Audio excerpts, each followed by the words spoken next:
Ya halo sobatku, dimanapun kalian berada gimana kabarnya? Semoga kalian dan keluarga dalam keadaan baik-baik saja ya. Kali ini kita akan membahas Donghua Wudong Qiangkun season 4 episode 4 yang tayang hari Sabtu ini. Namun sekali lagi Mimin ingatkan, ini hanya sekedar bocoran spoiler yang episodenya rilis tanggal 9 Desember 2023. Jadi, jika narasi dan video berbeda mohon dimaklumi ya.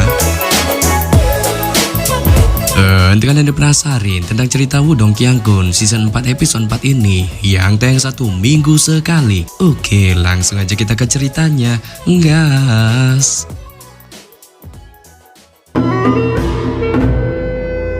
Namun sebelum kita masuk ke bocoran spoilernya, di ending episode 3 sebelumnya, kita diperlihatkan pertarungan Badas Lindong melawan Tengle. Salindong cara GG memunculkan kemampuan perubahan kera iblisnya mode tanduk 2. 我元变！少宗主，杀了这小子！动静能将身体强化到这般地步。 Ia mana setelah Tengle tepar akibat serangan telak brutal dari Lindong, ia yang tampak merasa panik akan kalah melawan pemuda titisan Jilong itu pun segera memberitakan para anggotanya untuk membentuk formasi iblis boneka Yin, sehingga membuat Mukian Qian yang tampak khawatir akan kondisi Lindong ketika melihat formasi ini di kejauhan pun menyarankan bokapnya untuk membantunya. Tetapi dikarenakan sekte iblis agungnya tidak memiliki niatan untuk mencampuri masalah ini, bokap Mukian Qian pun hanya menunjukkan sifat cupunya dengan menyarankan putrinya itu untuk terus menyaksikan buah kuantam ini saja. Namun di tengah kegundahan Mukian Qian, Lindong yang dihadapkan dengan formasi iblis boneka Yin ini pun tampak tidak menunjukkan ketakutannya sedikit pun. Malah sebaliknya ia mencoba melawan formasi itu menggunakan kemampuan tombak naga surgawinya, sehingga membuat formasi itu pun pada akhirnya hancur.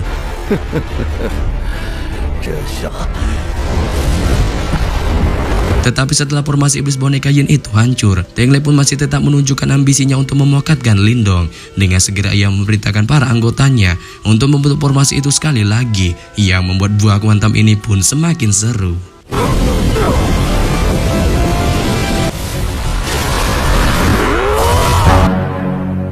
Sementara itu di lain sisi, lebih tepatnya di ruang wilayah sekte boneka Yin, Xiao Dio dan Xiao Yan pun tampak sedang mencari informasi tentang simbol kuno di tempat itu. Namun setelah cukup lama melakukan pencarian, keduanya pun tidak sedikit pun menemukan keberadaan simbol kuno itu, yang membuat Xiao Dio pun merasa buntu. Tetapi di tengah kebuntuan ini, Xiao Dio pun tanpa diduga menemukan sebuah tombol yang secara mengejutkan membuka sebuah ruang bawah tanah rahasia.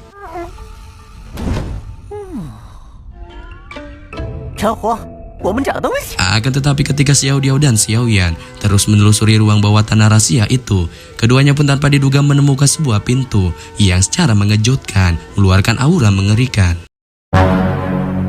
Kembali lagi ke TKP Lindong, yang mana setelah beradu serangan melawan formasi kelompok Tengle, Lindong pun akhirnya memenangkan buah kuantam itu. Namun baru saja Lindong memenangkan baku hantam solo versus sekuat ini, sebuah ledakan aura mengerikan pun segera terdengar di depannya. Diikuti juga dengan kemunculan Xiao Dio dan Xiao Yan.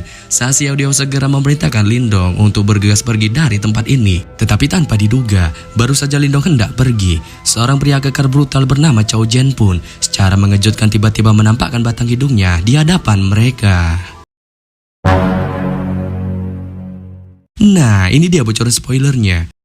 Setelah si pria kekar bernama Chao Zhen secara mengejutkan tiba-tiba menampakkan batang hidungnya di hadapan Lindong ketika pemuda titisan Jilong itu hendak pergi dari wilayah sekte boneka Yin, keributan pun mulai pecah pada saat kemunculan Chao Zhen. Dengan semua orang tidak menyangka dapat melihat lagi batang hidung sosok kekar brutal itu yang dijuluki sebagai tangan pembatai darah setelah sekian tahun lamanya, sehingga membuat mereka pun kali ini yang merasakan aura dari Chao Zhen semakin meningkat.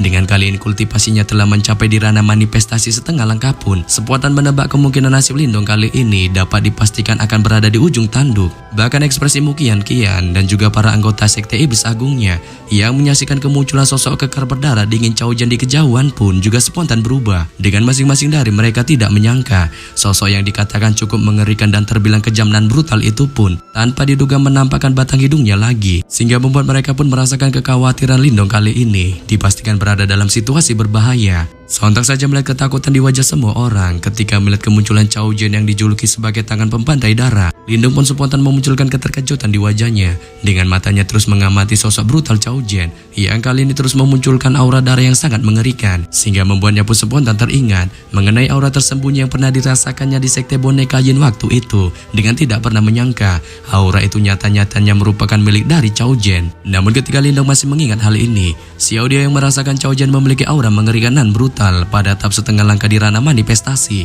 Dengan kemungkinan hal itu akan membuat Lindong dapat dipastikan kewalahan untuk melawannya pun menawarkan bantuan kepada pemuda titisan Jilong itu untuk melakukan combo kekuatan dengannya saat ia berniat merasukinya dengan tujuan meningkatkan kekuatan di dalam tubuhnya. Namun Lindong yang mendengar niat baik dari Xiao Diao ini pun secara halus menolaknya, dikarenakan ia berniat secara pribadi menguji seberapa besar kekuatan yang telah dimilikinya saat ini dalam menghadapi seorang praktisi di ranah manifestasi setengah langkah. Sebab cara ini diambilnya bertujuan untuk mencari kelemahan dari seorang praktisi ranah manifestasi setengah langkah yang sama dengan kultivasi yang dimiliki Lin Langtian. Saat itu bertujuan untuk mengkonter kekuatan pemuda tengil itu jika suatu saat ia dihadapkan dengan buah kuantam melawannya lagi. Bersamaan ketika Lindong memikirkan hal ini, para praktisi sekte boneka Yin yang melihat kemunculan Chao Jian pun segera menunjukkan rasa penuh penghormatannya dengan masing-masing dari mereka menghadapnya sembari menangkupkan kedua tangannya. Yang hal ini pun lantas membuat Chao Jian yang melihatnya hanya menunjukkan senyum sinisnya saat ia mulai memarahi para anggota sekte bonekanya itu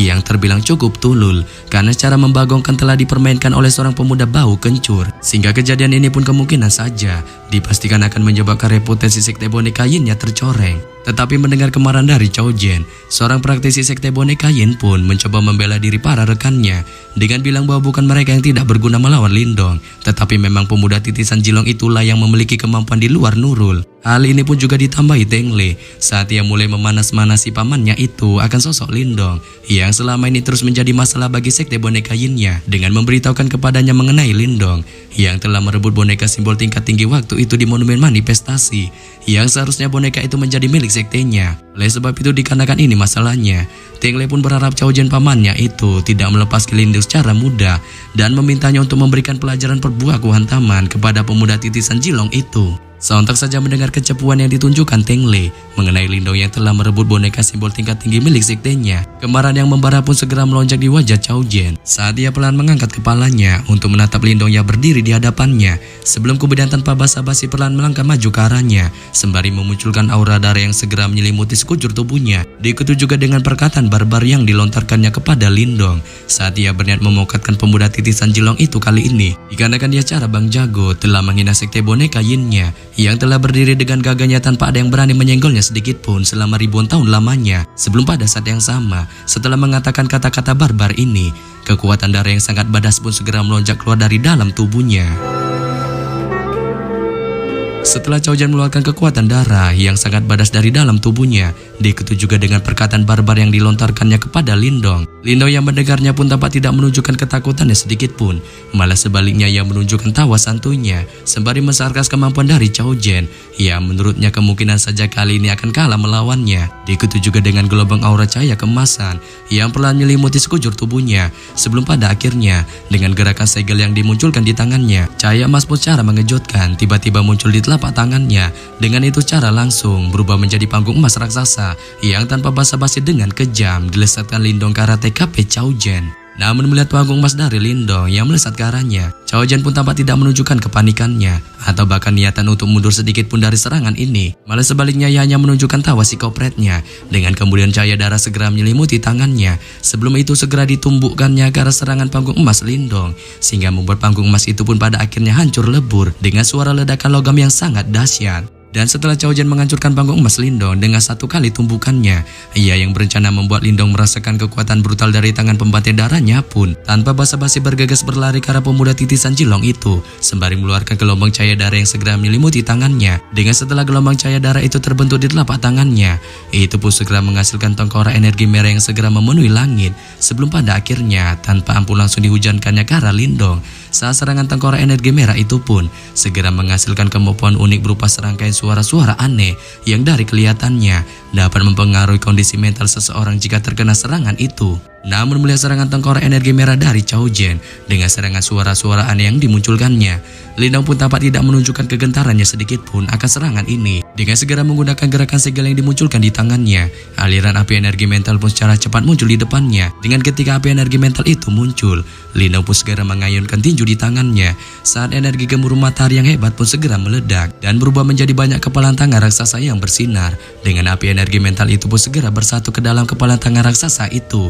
Sebelum pada akhirnya dengan teriakan kerasnya, Lindong pun tanpa basa-basi segera melesatkan serangan kepalan tangan raksasanya itu ke arah serangan tengkorak energi merah dari Chao Jen. Saat ketika kedua serangan itu saling menghantam, ledakan energi yang sangat dahsyat pun segera terjadi. Dan setelah hantaman kedua serangan badas itu, yang menghasilkan ledakan yang sangat dahsyat, tanpa diduga tengkorak energi merah dari Chao Jen itu pun kali ini mengalami kekalahan.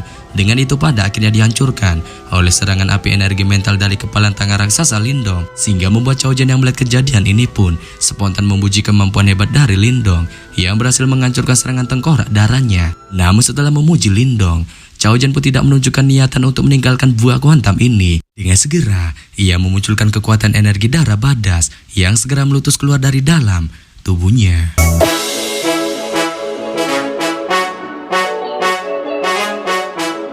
Yap. Sampai di sini saja saya menyampaikan bocoran spoiler Wudong Qiangkun Season 4 episode 4 yang baru tayang Sabtu ini.